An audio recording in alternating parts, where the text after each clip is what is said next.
दोस्तों स्वागत है आपका ओनली आईएएस में। आज के इस वीडियो में हम 1947 से लेकर 2022 तक इंडियन इकोनॉमी की जर्नी को समझने की कोशिश करेंगे।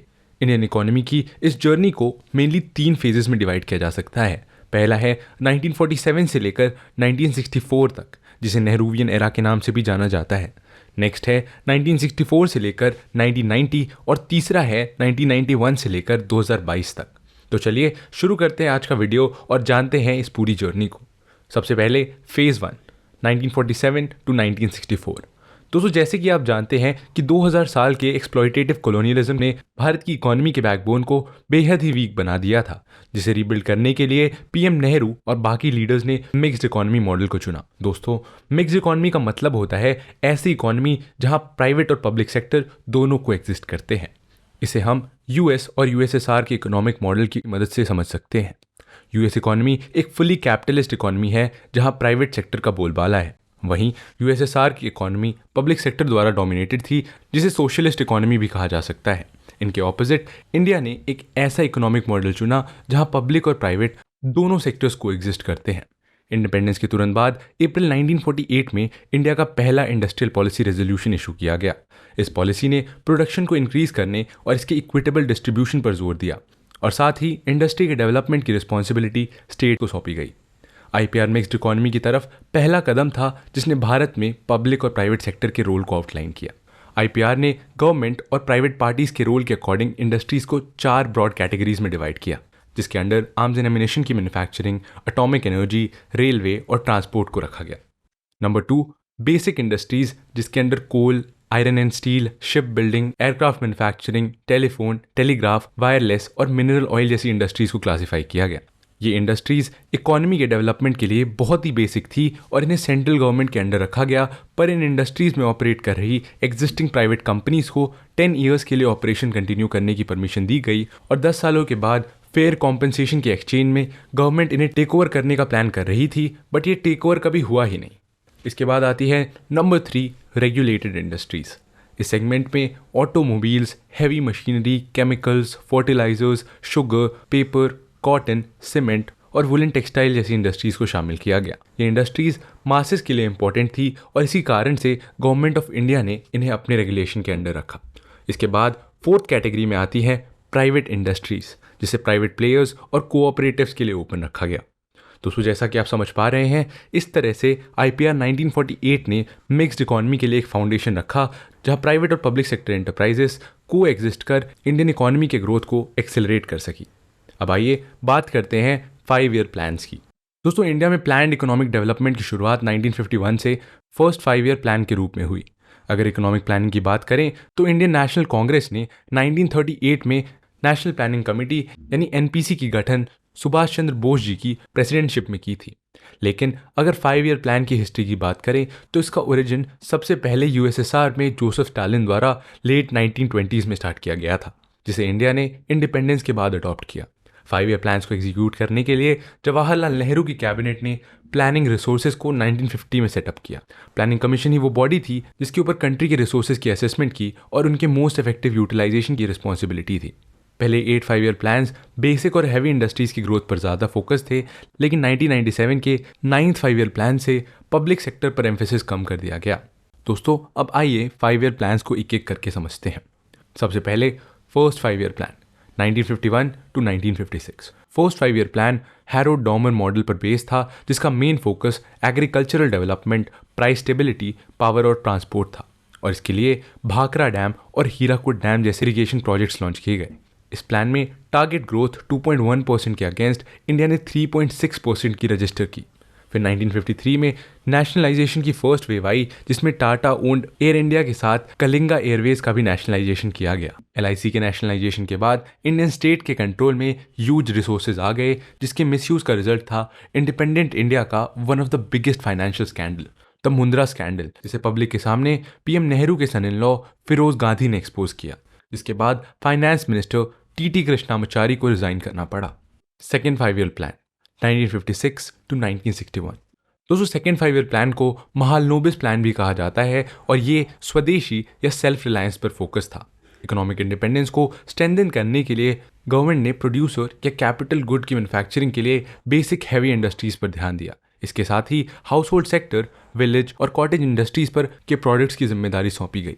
लार्ज मशीन बिल्डिंग इंडस्ट्री के क्रिएशन को सेकेंडरी इंडस्ट्रीज के एक्सपेंशन के बेसिस के रूप में एक्सपेक्ट किया गया और डिसेंट्रलाइज्ड कॉटेज इंडस्ट्रीज से लो कॉस्ट कंज्यूमर गुड्स के प्रोडक्शन के अलावा मिनिमम सोशल डिसलोकेशन के साथ जॉब क्रिएशन एक्सपेक्ट की गई। Hydro electric power projects, Bhilai steel power plant, Durgapur steel plant और राउरकेला स्टील प्लांट इसी पीरियड के दौरान स्टैब्लिश किए गए। इस प्लान के अंडर ही कोल के प्रोडक्शन को इंक्रीज किया गया और न्यू रेलवे लाइन ऐड की गई। सेकेंड 5 ईयर प्लान में पीसी महालनोबिस ने यूएसएसआर से इंस्पायर्ड सोशलिस्ट इन्वेस्टमेंट के आइडियाज को लार्ज पब्लिक सेक्टर में यूज किया, जिसमें हैवी इंडस्ट्रीज को कंज्यूमर गुड्स के ऊपर प्रायोरिटाइज किया गया और इंपोर्ट सब्स्टिट्यूशन को एक्सपोर्ट से ज्यादा प्रमोट किया गया। महालनोबिस के आइडियाज थर्ड 5 ईयर प्लान में भी कंटिन्यूड रहे। इंडिपेंडेंस के बाद भारत ने पोस्ट वॉर डिसलोकेशन और पार्टीशन के कारण हाई इन्फ्लेशन की प्रॉब्लम को फेस किया और मिडिल क्लास ने हाई इन्फ्लेशन के लिए बिजनेसमैन और मर्चेंट्स को जिम्मेदार ठहराया। महालनोबिस मॉडल के कारण कंज्यूमर गुड्स की शॉर्टेज हो गई और इन्फ्लेशन इंक्रीज होने लगी। इसके अलावा इकोनॉमिक इनएफिशिएंसीज और रिसोर्स मिसएलोकेशन के कारण ये पॉलिसीज ग्रोथ के लिए ऑब्स्टिकल बन गई। मिक्स्ड इकोनॉमी सोशलिज्म और कैपिटलिज्म के वर्स्ट फीचर्स के रूप में सामने आया। कंट्रोल्स ने ग्रोथ को सप्रेस किया और मिक्स्ड इकोनॉमी सोशल जस्टिस और वेलफेयर डिलीवर करने में फेल होती नजर आई। इन्हीं सब प्रॉब्लम्स को एड्रेस करने के लिए गवर्नमेंट ने कुछ पॉलिसी करेक्शंस की और नई इंडस्ट्रियल पॉलिसी 1956 को अडैप्ट किया। इंडस्ट्रियल पॉलिसी रेवोल्यूशन यानी आईपीआर 1956। दिसंबर 1954 में पार्लियामेंट ने सोसाइटी के सोशलिस्ट पैटर्न को सोशल और इकोनॉमिक पॉलिसी के ऑब्जेक्टिव के रूप में एक्सेप्ट किया और इंडस्ट्रियल और अदर पॉलिसीज को इन्हीं प्रिंसिपल और डायरेक्शन के बेसिस पर गवर्न किया जाना था, जिसने पब्लिक सेक्टर के स्कोप को वाइडन किया। इसके तहत 17 बेसिक स्ट्रैटेजिक इंपॉर्टेंस वाली इंडस्ट्रीज जैसे आयरन, स्टील और माइनिंग एटसेट्रा को पब्लिक सेक्टर के लिए रिजर्व कर लिया गया। इन इंडस्ट्रीज को स्टेट के लिए रिजर्व करने के पीछे ये लॉजिक था कि इन इंडस्ट्रीज के लिए required huge scale of investment केवल स्टेट द्वारा ही प्रोवाइड किया जा सकता था। आईपीआर 1956 में इंडस्ट्रीज को 3 कैटेगरीज में डिवाइड किया गया। First, schedule A. इस शेड्यूल में आने वाली 17 इंडस्ट्रियल एरियाज जैसे atomic energy, defence related industries, aircraft, iron and steel और इलेक्ट्रिसिटी जनरेशन एटसेट्रा को सेंट्रल गवर्नमेंट की एक्सक्लूसिव मोनोपोली में रखा गया। Second, schedule B. इस शेड्यूल में आने वाले 12 इंडस्ट्रियल एरियाज जिसमें fertilisers, road, transport, sea transport जैसी इंडस्ट्रीज इंक्लूडेड थी, जिसमें स्टेट के ऊपर न्यू अंडरटेकिंग्स को स्टैब्लिश करने की जिम्मेदारी थी, पर साथ ही यहाँ प्राइवेट प्लेयर्स से भी स्टेट के एफर्ट्स को सप्लीमेंट करने की एक्सपेक्टेशंस थी। और इसके बाद थर्ड यानी शेड्यूल सी। शेड्यूल सी में रिमेनिंग बची हुई इंडस्ट्रीज को प्राइवेट सेक्टर्स के लिए ओपन कर दिया गया।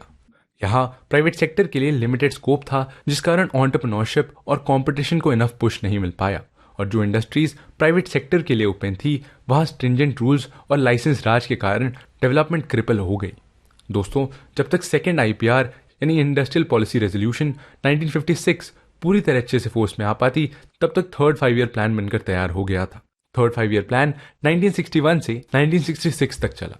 इस प्लान के कंसेप्शन के वक्त एक्सपर्ट्स के according Indian economy take off stage में आ चुकी थी और इसी कारण से थर्ड 5 ईयर प्लान ने सेल्फ रिलायंट और सेल्फ जनरेटिंग इकोनॉमी के रास्ते पर कदम बढ़ाया। इस प्लान में एक्सपोर्ट इंडस्ट्री को सपोर्ट करने के लिए एग्रीकल्चर पर मेन फोकस रहा, पर 1962 Sino India war, 1965 India Pakistan war और 1965-1966 में हुए सीवियर ड्रॉथ के कारण यह प्लान अपने टारगेट को अचीव नहीं कर पाया।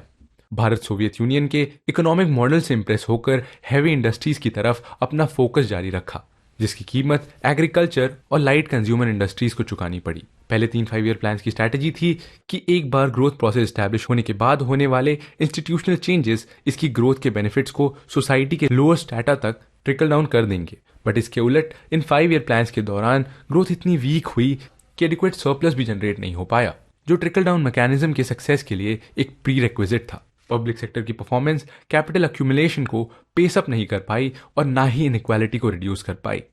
इनफ सपोर्ट ना हो पाने के कारण एग्रीकल्चरल ग्रोथ भी कंस्ट्रेंड रही और पॉपुलेशन रैपिडली ग्रो करती गई। ये फर्स्ट 3 5 ईयर प्लान्स पूरी तरह से फेल तो नहीं हुए, पर इंडिया के डेवलपमेंट के लिए सफिशिएंट भी नहीं थे। तो दोस्तों, ये तो थी कहानी नेहरूवियन एरा यानी 1947 से 1967 तक की। अब देखते हैं पोस्ट नेहरू एरा की इकोनॉमिक जर्नी को। थर्ड 5 ईयर प्लान में एक्सपोर्ट को बूस्ट करने के लिए रुपये का डिवैल्यूएशन किया गया, पर यह ज्यादा सक्सेसफुल नहीं हो पाया और इसके साथ ही इकोनॉमी में आए रिसेशन के कारण फोर्थ 5 ईयर प्लान को पोस्टपोन कर दिया गया और 1966 से 1969 के बीच के इस पीरियड को प्लान हॉलिडे का नाम दिया गया, जहां एक 5 ईयर प्लान के स्थान पर 3 एनुअल प्लान्स को इंट्रोड्यूस किया गया। प्रिवेलिंग एग्रीकल्चरल क्राइसिस और सिवियर फूड शॉर्टेज के कारण इस एनुअल प्लान का मेन फोकस रहा एग्रीकल्चर, और इसी समय एक न्यू एग्रीकल्चरल स्ट्रैटेजी को इम्प्लीमेंट किया गया, जिसके अंडर H5E सीड्स का वाइड स्प्रेड डिस्ट्रीब्यूशन, फर्टिलाइजर्स का एक्सटेंसिव यूज और प्रॉपर इरिगेशन और सॉइल कंजर्वेशन पर ध्यान दिया गया। 1965 और 1966 के मॉनसून फेलियर्स के कारण एग्रीकल्चरल ग्रोथ स्टैग्नेंट रही और इन्फ्लेशन 12% तक पहुंच गया और फूड प्राइसेस 20% तक इंक्रीज हो गए। इसके अलावा 1962 साइनो इंडिया वॉर और 1965 इंडिया पाकिस्तान वॉर के कारण 1966-67 का फिस्कल डेफिसिट 7.3% तक पहुंच गया। इंडो पाकिस्तान वॉर के दौरान यूएसए ने अपने फूड एड प्रोग्राम PL488 को सस्पेंड कर दिया और इस एग्रीमेंट को रिन्यू करने से यूएस ने रिफ्यूज कर दिया। यूएस, वर्ल्ड बैंक और IMF चाहते थे कि इंडिया अपनी इकोनॉमी को लिबरलाइज करे, रुपी को डिवैल्यू करे और एक न्यू एग्रीकल्चरल पॉलिसी अडॉप्ट करे, जिसके बाद रुपी को नॉमिनली 36.5% तक डिवैल्यू किया गया और इंदिरा गांधी ने मिड 1960s में ट्रेड लिबरलाइजेशन किया। बट ये लिबरलाइजेशन ऑलरेडी चल रहे रिसेशन, इन्फ्लेशन और एक्सपोर्ट फेलियर्स को टैकल करने में नाकाम रहा। मेनली इसके पीछे 1966 और 67 के मेजर ग्रोथ और पॉलिसी फेलियर जैसे फैक्टर्स रिस्पॉन्सिबल थे। 1967 के बाद के टाइम में series of radical economic policies launch की गई, जिनका इंडिया की इकोनॉमिक डेवलपमेंट में लॉन्ग टर्म इफेक्ट हुआ। 1969 में monopoly and restrictive trade practices act यानी MRTP पास किया गया, जिसने लार्ज बिजनेस हाउसेस के ट्रेड प्रैक्टिसेस को सिवियरली रिस्ट्रिक्ट कर दिया और ऐसे मेजर्स पास किए गए जिसने गवर्नमेंट कंट्रोल और इंटरवेंशन को भी इंक्रीज किया। Fourth 5 year plan 1969 to 1974। Fourth 5 year plan में ग्रोथ का टारगेट रखा गया 5.7% और इंडिया ने 3.3% की ग्रोथ रेट को रजिस्टर किया। इंडो पाक वॉर के समय एलाइज द्वारा एसेंशियल इक्विपमेंट और रॉ मटेरियल सप्लाई ना करने के कारण फोर्थ 5 ईयर प्लान में ग्रोथ विद स्टेबिलिटी और सेल्फ रिलायंस मेन फोकस रहे। दूसरे सेक्टर की प्रोग्रेस को सपोर्ट करने के लिए एग्रीकल्चर की ग्रोथ पर मेन एम्फेसिस दिया गया, पर इस प्लान को एक फेलियर की तरह कंसिडर किया जाता है। 1969 में PM इंदिरा गांधी ने पूरे बैंकिंग सिस्टम को नेशनलाइज कर दिया और 1972 में LIC को भी नेशनलाइज किया गया। इसके अलावा गवर्नमेंट कंट्रोल को भी इंक्रीज कर दिया गया और foreign exchange and regulation act 1973 द्वारा फॉरेन इन्वेस्टमेंट और फॉरेन कंपनीज के फंक्शनिंग में न्यूमरस रिस्ट्रिक्शंस लगा दिए गए, जिस कारण इंडिया फॉरेन कैपिटल के लिए one of the most difficult destination बन गया। दोस्तों, फिफ्थ 5 ईयर प्लान जो 1974 से 79 तक चला, इसमें इंडिया ने अपने ग्रोथ टारगेट 4.4% के अगेंस्ट 4.8% का एक्चुअल ग्रोथ रजिस्टर किया। फिफ्थ 5 ईयर प्लान के ड्राफ्ट को DP धर द्वारा इकोनॉमिक क्राइसिस के बैकड्रॉप में प्रिपेयर किया गया था। इंक्रीज होती ऑयल प्राइसेस से इंडिया में रन अवे इन्फ्लेशन की सिचुएशन डेवलप हुई, जिस कारण से सिवियर इकोनॉमिक क्राइसिस की सिचुएशन अराइज हुई थी। फिफ्थ 5 ईयर प्लान में रिमूवल ऑफ पॉवर्टी यानी गरीबी हटाओ और अटेनमेंट ऑफ सेल्फ रिलायंस दो मेन ऑब्जेक्टिव सेट किए गए थे। इसके साथ high rate of growth, better distribution of income और growth of domestic rate of savings को की इंस्ट्रूमेंट सेट किया गया। 1975 में इलेक्ट्रिसिटी सप्लाई को अमेंड करने के साथ सेंट्रल गवर्नमेंट ने पावर जनरेशन और ट्रांसमिशन के फील्ड में एंटर किया। इसके अलावा इंडियन नेशनल हाईवे सिस्टम को इंट्रोड्यूस किया गया और मिनिमम नीड्स प्रोग्राम को इस प्लान के पहले ईयर में इंट्रोड्यूस किया गया, जिसे DP धर द्वारा प्रिपेयर किया गया था। फिफ्थ 5 ईयर प्लान में इंडिया ने 4.4% ग्रोथ टारगेट एम किया और 4.8% की एक्चुअल ग्रोथ रजिस्टर की।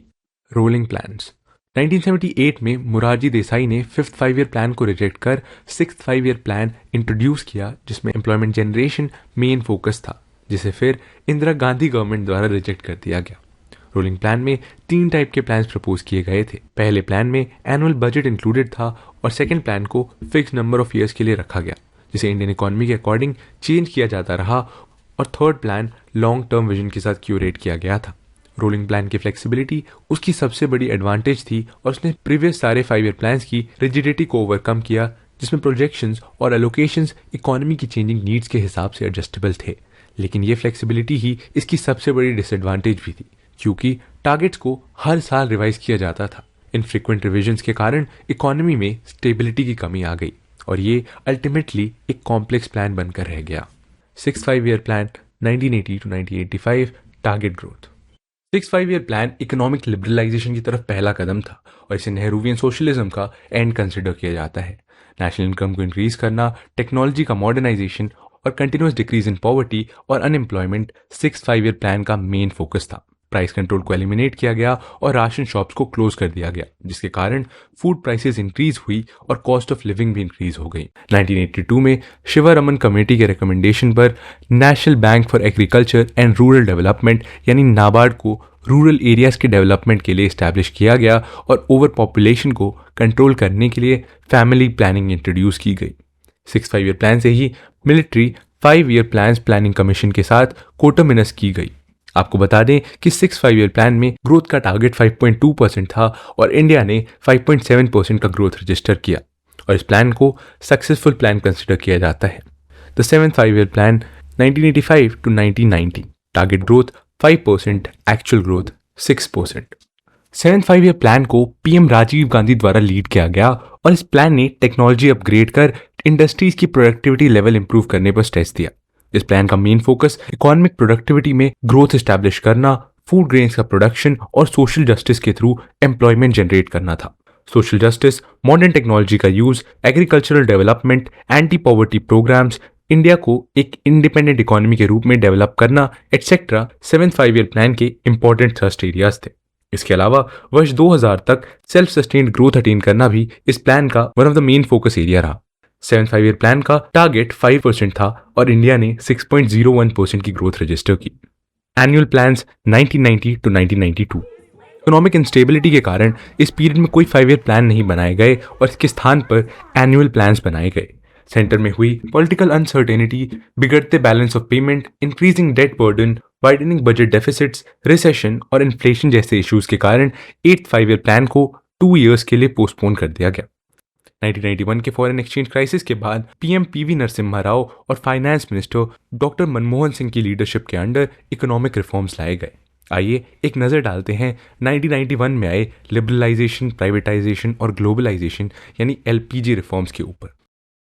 राजीव गांधी ने इकोनॉमी को लिबरलाइज करने के डायरेक्शन में कुछ मार्जिनल चेंजेस किए थे, पर licence Raj, MRTP act, nationalisation of bank, inward looking trade policies और इंपोर्ट सब्स्टिट्यूशन इंडस्ट्रियलाइजेशन जैसे इश्यूज अब भी इकोनॉमिक ग्रोथ के लिए बड़े हर्डल्स बन रहे थे। 1980s के सेकेंड हाफ में एनॉर्मस ट्रेड डेफिसिट था, जिस कारण इंडिया को ज़्यादा से ज़्यादा शॉर्ट टर्म बोरोइंग करनी पड़ी।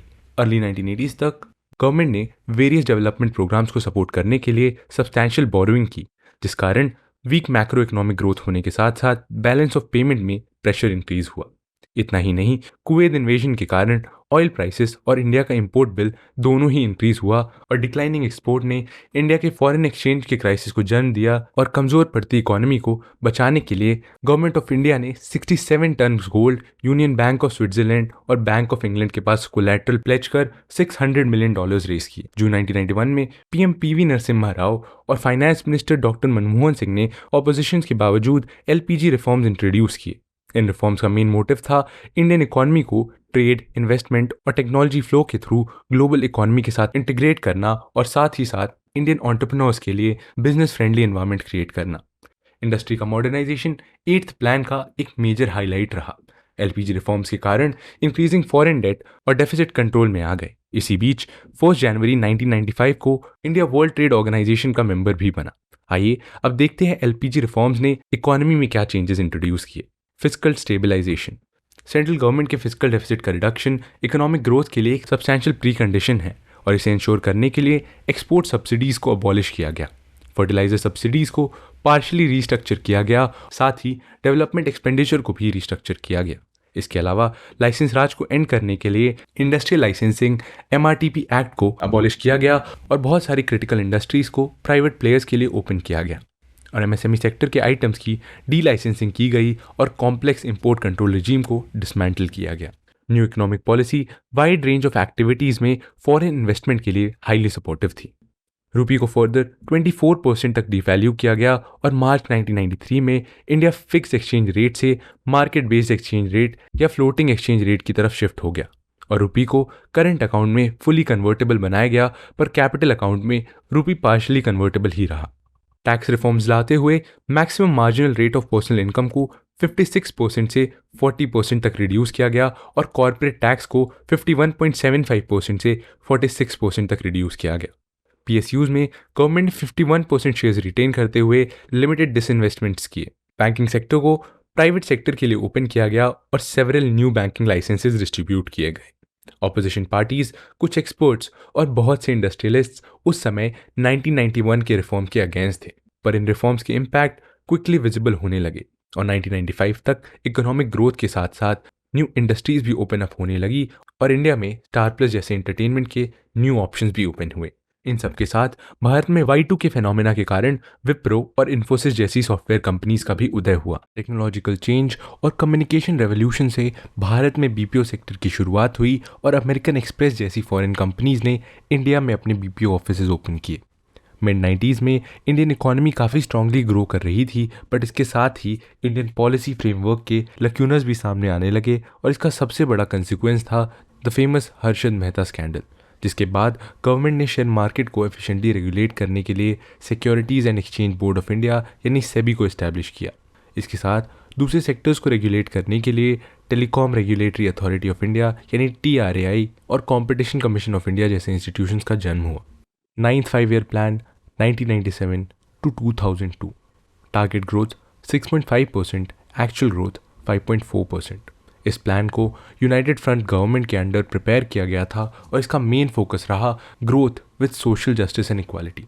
प्राइवेट सेक्टर को इन्वॉल्व करना, FDI फ्लो को इंक्रीज करना और गवर्नमेंट के रोल को एज अ फैसिलिटेटर डेवलप करते हुए सोशल सेक्टर जैसे कि हेल्थ और एजुकेशन एटसेट्रा पर फोकस करना, यही 9th प्लान के मेन एम्स थे।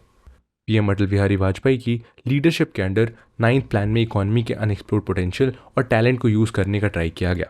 पॉवर्टी की कंप्लीट एलिमिनेशन के लिए गवर्नमेंट ने स्ट्रॉन्ग सोशल सपोर्ट प्रोवाइड किया।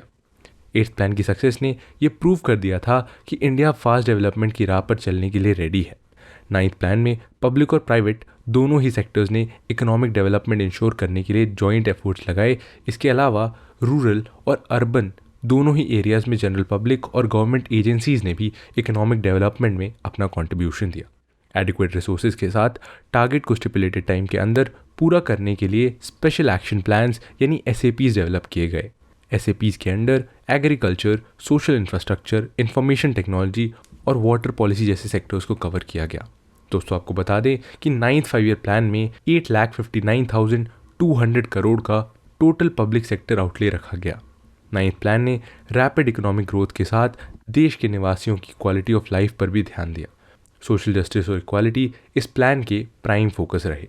पॉपुलेशन कंट्रोल, एग्रीकल्चर और रूरल डेवलपमेंट के through employment generation, poverty reduction, primary health care facilities, primary education, scheduled caste और शेड्यूल्ड ट्राइब्स का एम्पावरमेंट, एग्रीकल्चर में सेल्फ रिलायंस और स्टेबल प्राइस के साथ इकोनॉमिक ग्रोथ 9th प्लान के कुछ मेजर ऑब्जेक्टिव रहे।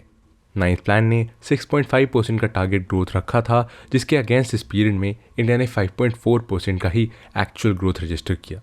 कंट्री के ओवरऑल सोशल इकोनॉमिक डेवलपमेंट के लिए 9th प्लान ने पास्ट वीकनेसेस को ओवरकम करने के लिए नए मेजर्स फ्रेम किए। किसी भी वेल प्लान्ड इकोनॉमी में गवर्नमेंट एजेंसीज के साथ जनरल पॉपुलेशन का पार्टिसिपेशन और साथ ही पब्लिक और प्राइवेट सेक्टर का कंबाइंड एफर्ट ही कंट्री की ग्रोथ को इंश्योर करने के लिए एसेंशियल माना जाता है।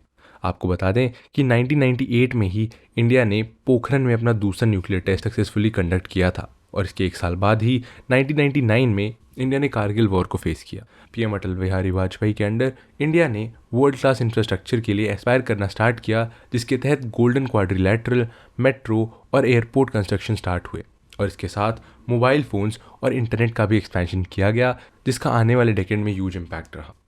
आइए अब देखते हैं 2002 से 2007 के पीरियड में लागू हुए 10th प्लान में क्या डेवलपमेंट। 10th प्लान में इंडिया ने 8% ग्रोथ का टारगेट रखा था और 7.6% की एक्चुअल ग्रोथ रजिस्टर की।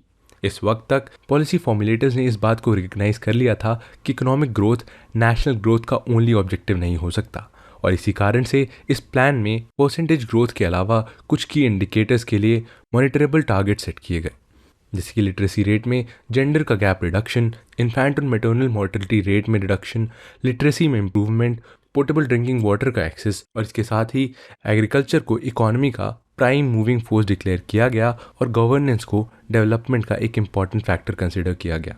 आइए अब बढ़ते हैं 11th प्लान की तरफ, जो 2007 से 2012 में इम्प्लीमेंट हुआ और इस प्लान ने 9% ग्रोथ का टारगेट रखा था, जिसके अगेंस्ट 8% की एक्चुअल ग्रोथ रजिस्टर की गई।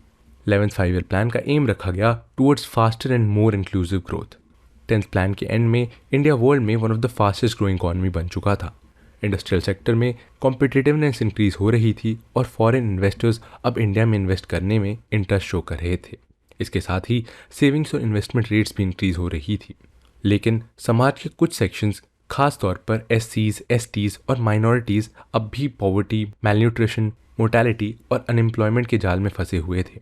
आगे बढ़ते हुए हम देखते हैं 5 ईयर प्लान की पॉलिसी के अंडर बने लास्ट प्लान यानी 12th 5 ईयर प्लान को, जो 2012 से 2017 के टाइम पीरियड में इम्प्लीमेंट हुआ। और इस प्लान ने 8% ग्रोथ का टारगेट रखा और 6.5% की एक्चुअल ग्रोथ रजिस्टर की। 12th प्लान का ब्रॉड विजन उसके subtitle faster, sustainable and more inclusive growth में रिफ्लेक्ट होता है। सस्टेनेबल और इंक्लूसिव ग्रोथ को अचीव करने के लिए poverty reduction, reducing inequality, empowerment of people, environmental sustainability, better education, skill development, health, nutrition और इंफॉर्मेशन टेक्नोलॉजी के through development of human capital पर फोकस किया गया। इसके साथ ही development of institutional capabilities, development of infrastructure भी इस प्लान का हिस्सा रहे। इंफ्रास्ट्रक्चरल डेवलपमेंट में 12th प्लान में अप टू $1 ट्रिलियन इन्वेस्टमेंट का टारगेट रखा गया, जिससे गवर्नमेंट का सब्सिडी बर्डन 2% से 1.5% ऑफ जीडीपी तक रिड्यूस होना एक्सपेक्ट किया गया।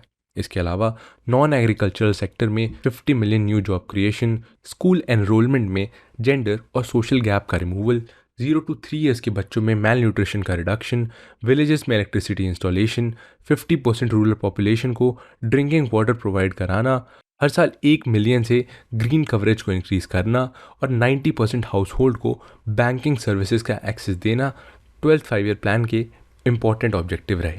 आपको बता दें कि यूआईडी यानी यूनिक आइडेंटिफिकेशन नंबर को कैश सब्सिडी के ट्रांसफ़र के लिए एक प्लेटफॉर्म के रूप में डेवलप किया गया।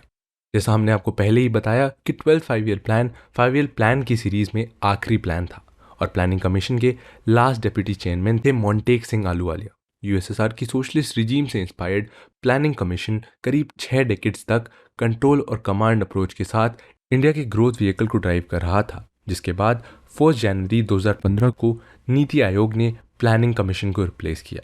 मैक्सिमम गवर्नेंस और मिनिमम गवर्नमेंट के विजन को एनवाइसेज करने के लिए नीति आयोग ने बॉटम अप अप्रोच पर एम्फेसाइज किया और कोऑपरेटिव फेडरलिज्म की नींव रखी। पीएम को इस न्यूली इस्टेब्लिश्ड नीति आयोग का चेयरमैन डेजिग्नेट किया गया और अरविंद पनागरिया इसके फर्स्ट वाइस चेयरमैन अपॉइंट किए गए।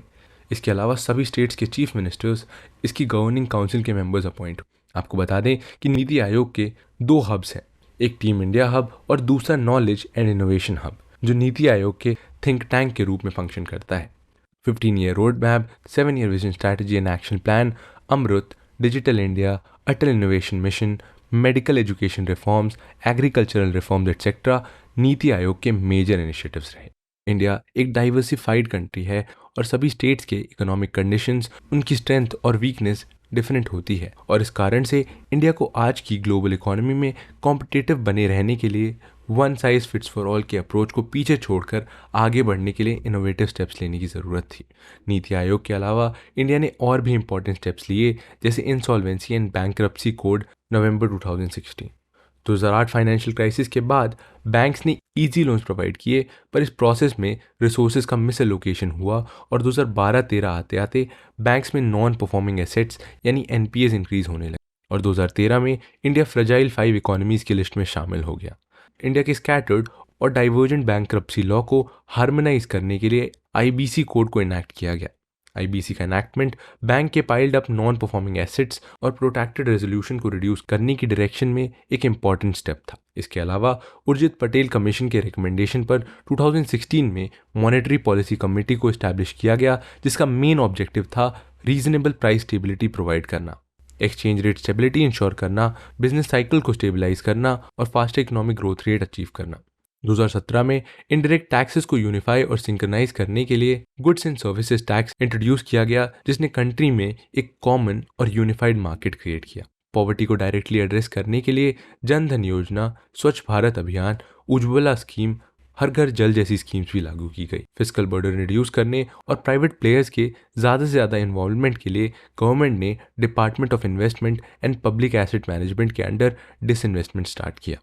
मार्च 2020 में कोविड-19 पैंडेमिक के कारण इंडिया में लॉकडाउन लगाए गए और इसी दौरान लॉकडाउन से अफेक्टेड लोगों के लिए प्रधानमंत्री गरीब कल्याण योजना जैसी स्कीम्स लॉन्च की गई और पोस्ट कोविड वर्ल्ड में इंडिया को कॉम्पिटिटिव बनाने के लिए आत्मनिर्भर भारत मिशन लॉन्च किया गया।